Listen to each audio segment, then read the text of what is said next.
الله أكبر الله أكبر.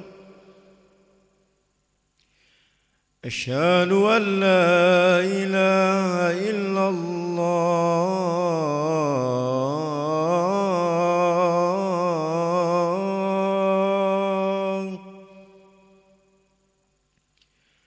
أشهد أن لا إله إلا الله.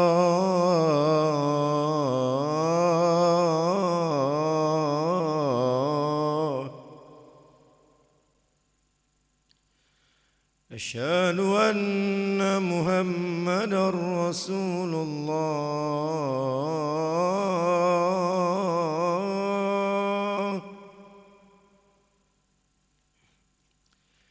أشهد أن محمدًا رسول الله.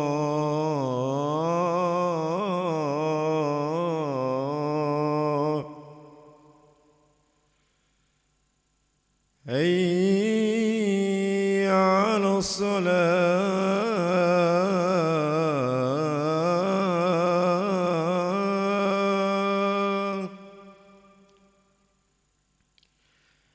حي على الصلاة.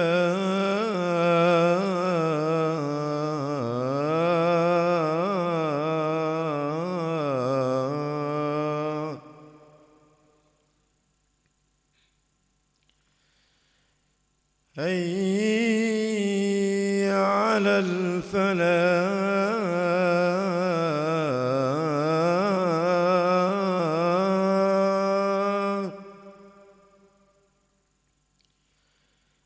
حي على الفلاح.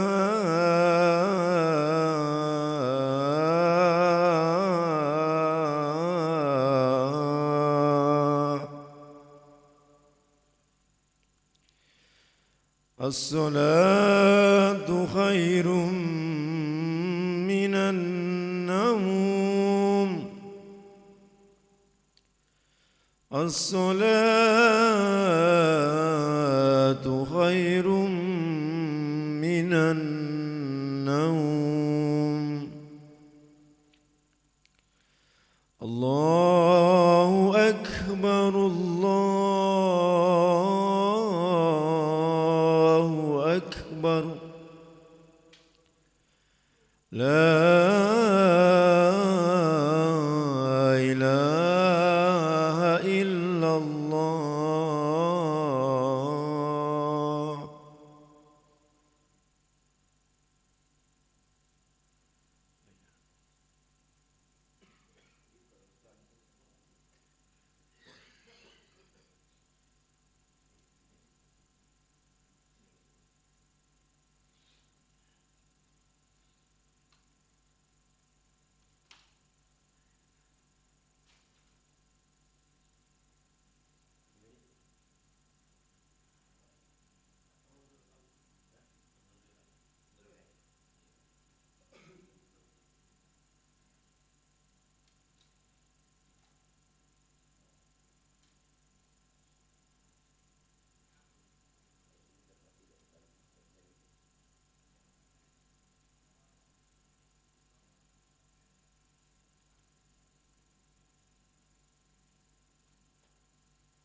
الله أكبر الله أكبر أشهد أن لا إله إلا الله أشهد أن محمدا رسول الله هيا على الصلاة هيا على الفلاح قد قامت الصلاة قد قامت الصلاة الله أكبر الله أكبر لا إله إلا الله لا إله إلا الله محمد رسول الله صلى الله عليه وسلم استقيموا صفوفكم فإن taswiyatus sufuf min tamamis shalah. Diluruskan dan dirapatkan safnya, diisi yang kosong terlebih dahulu.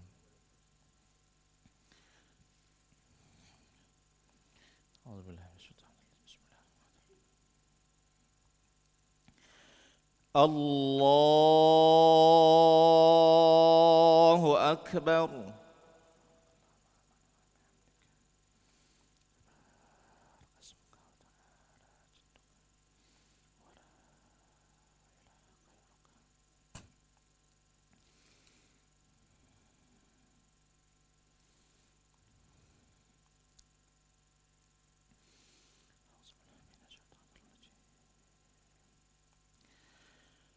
Bismillahirrahmanirrahim.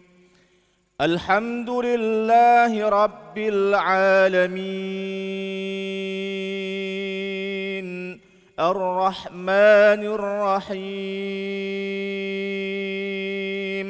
Maliki yaumiddin. Iyyaka na'budu wa iyyaka nasta'in. Ihdinas siratal mustaqim. Siratal ladzina an'amta 'alaihim ghairil maghdubi 'alaihim waladdallin.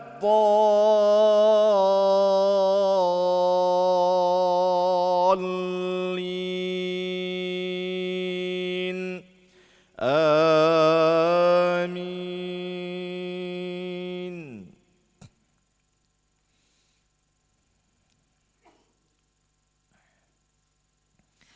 Bismillahirrahmanirrahim. Hal ataka hadithul ghashiyah. Wujuhun yawma idhin khashi'ah. Amilatun nasibah. Tasla naran hamiyah. Tusqa min aynin aniyah. ليس لهم طعام إلا من ضريع لا يسمن ولا يغني من جوع وجوه يومئذ ناعمة لسعيها راضية في جنة عالية لا تسمع فيها لاغية فيها عين جارية فيها سرر مرفوعة وأكواب موضوعة ونمارق مصفوفة وزرابي مبثوثة أفلا ينظرون إلى الإبل كيف خلقت وإلى السماء كيف رفعت وإلى الجبال كيف نصبت وإلى الأرض كيف سطحت فذكر إنما أنت مذكر لست عليهم بمسيطر إلا من تولى وكفر فيعذبه الله العذاب الأكبر إن إلينا إيابهم ثم إن علينا حسابهم. الله أكبر.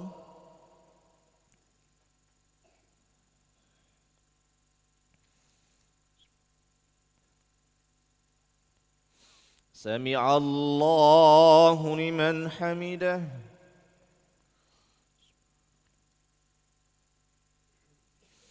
الله أكبر.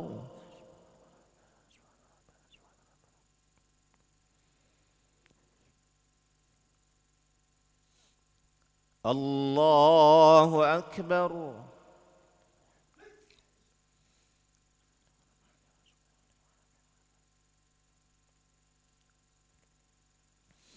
الله أكبر.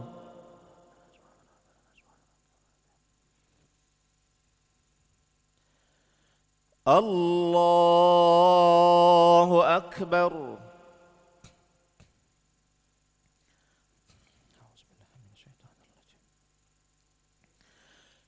بسم الله الرحمن الرحيم. الحمد لله رب العالمين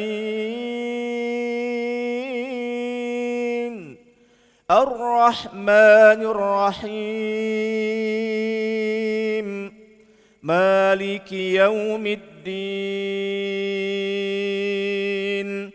إياك نعبد وإياك نستعين اهدنا الصراط المستقيم صراط الذين أنعمت عليهم غير المغضوب عليهم ولا الضالين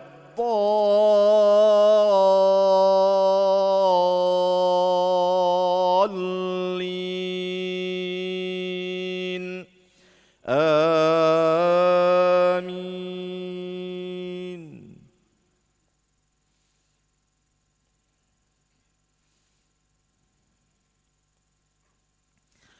بسم الله الرحمن الرحيم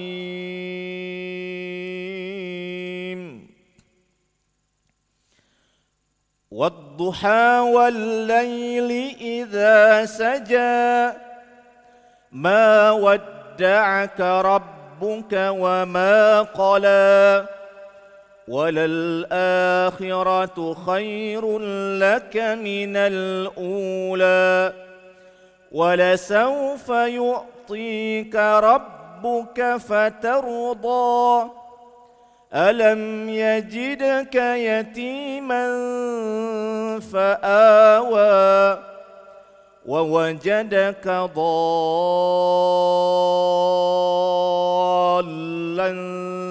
فهدى ووجدك عائلا فأغنى فأما اليتيم فلا تقهر وأما السائل فلا تنهر وأما بنعمة ربك فحدث. الله أكبر.